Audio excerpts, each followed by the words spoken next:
Point of view سے دیکھیں گے تو خواتین کا جو مقام ہے وہ کسی بھی مذہب میں سب سے زیادہ نمایاں اور اونچا ہے۔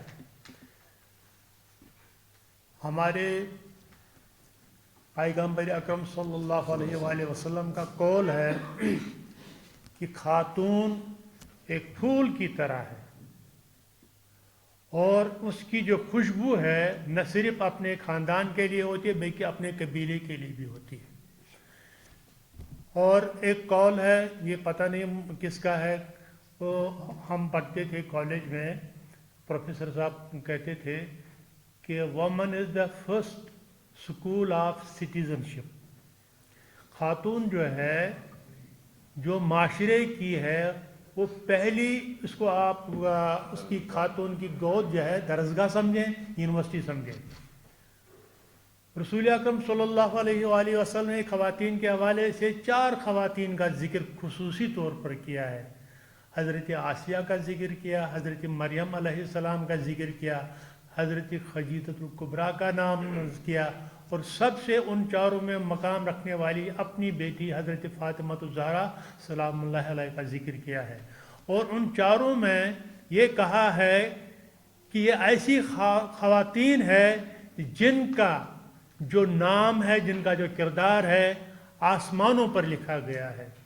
یہ کسی ایسے شخص نے نہیں، کسی جوگی نے نہیں کیا، یہ تمام پیغمبروں کے جو سردار تھے حضرت محمد مصطفیٰ صلی اللہ علیہ وسلم، یہ ان کا قول ہے اور ہمیں اس پر پورا یقین ہے۔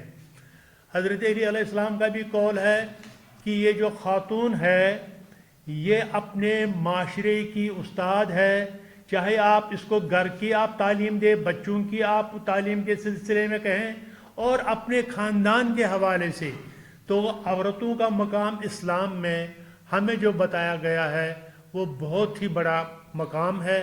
ہماری بہن یہاں موجود ہے، ہم ان سے بھی سننا چاہیں گے کہ ان کے تاثرات کیا ہے۔ یہ جو انگریزی حساب سے یا جو دنیاوی حساب سے خاتون کا جو یا خواتین کا دن منایا جا رہا ہے، اس میں وہ آزادی چاہتے ہیں۔ کس چیز کی آزادی چاہتے ہیں؟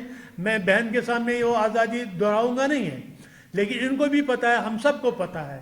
لیکن جو اسلام نے خواتین کے حوالے سے حقوق کی بات کی ہے، ہمیں اس چیز کو اس دن کے حوالے سے پروجیکٹ کرنا ہے، پھیلانا ہے، دنیا کو بتانا ہے۔ آپ دیکھیے یہاں میرے بھائیوں نے کشمیر کے حوالے سے خواتین کی بات کی ہے، کتنے دکھ کی بات ہے۔ ایک خاتون اپنے بیٹے کے لیے رو رہی ہے، ایک خاتون اپنے باپ کے لیے روئی ہے، اپنے شوہر کے لیے روئی ہے، اپنے بھائی کے لیے رو رہی ہے، کوئی پرسان حال نہیں ہے۔ ہاف ویڈوز کی جو بات ہو رہی ہے، ان کے وہ پتہ نہیں ہے، شوہر جیلوں میں جاتے ہیں، کہیں ان کا ریکارڈ ہی نہیں ہے، کہیں شہید ہوئے کوئی ریکارڈ ہی نہیں ہے، لاپتہ کر دیے گئے ہیں۔ لیکن جس کو ہم کہتے ہیں گمنام قبرستان، ان کے جو وہاں پر شہداء تھے، ان کا ڈی این اے ٹیسٹ آج تک بھارت نے بہت ہی کشمیریوں نے مطالبہ کیا ہے، انٹرنیشنل ہیومن رائٹس آرگنائزیشنز نے مطالبہ کیا ہے کہ ان کا ڈی این اے ٹیسٹ کرایا جائے۔ جو خواتین کہتی ہے کہ ہمارا بھائی، باپ، بیٹا، شوہر کہیں لاپتہ ہے، تو ان کے ساتھ ڈی این اے ملا کے ان کو شناخت ہو سکتی ہے، نہیں ہو رہا ہے۔ ہمیں اس چیز کو بھی دنیا کو بتانا ہے، لیکن انفارچونیٹلی آپ دیکھ رہے ہیں یہاں بنا صاحب نے بھی، متین صاحب نے بھی، رفیق صاحب نے بھی بات کی ہے، آج کل کا جو دور ہے وہ کوئی ہیومن رائٹس کے حوالے سے بات نہیں ہے سر۔ جس کی لاٹھی اس کی بھینس ہے۔ آپ نے دیکھ لیا ہے کہ ایک طرف نیگوسیشن ہو رہی ہے تو دوسری طرف وار کیا جاتا ہے۔ 1 سال قبل کی بات ہے اور آج دوبارہ بھی ہوا ہے۔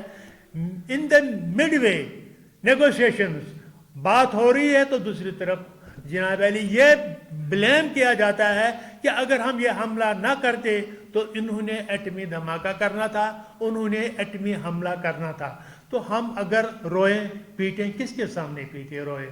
ہمیں چاہیے کہ جو بچی کچی ہماری جو مسلم ورلڈ ہے، مسلم ورلڈ کے رہنما ہے، میں رحمانی صاحب سے گزارش کروں گا، کیونکہ یہ قلم کے حوالے سے ہم میں استاد ہے، ایک ڈراپ اوپن ڈراپ لکھیں. ہم وہ تمام اخبارات انٹرنیشنل ایجنسیز کو کریں کہ جتنے بھی ہمارے چاہے 57 مسلم ممالک ہیں یا ان میں 34 میجارٹی مسلم ممالک ہیں, ان کو وہ خط لکھیں کہ یہ جو آج کل کے حالات ہیں خدا را اس میں مل بیٹھیں.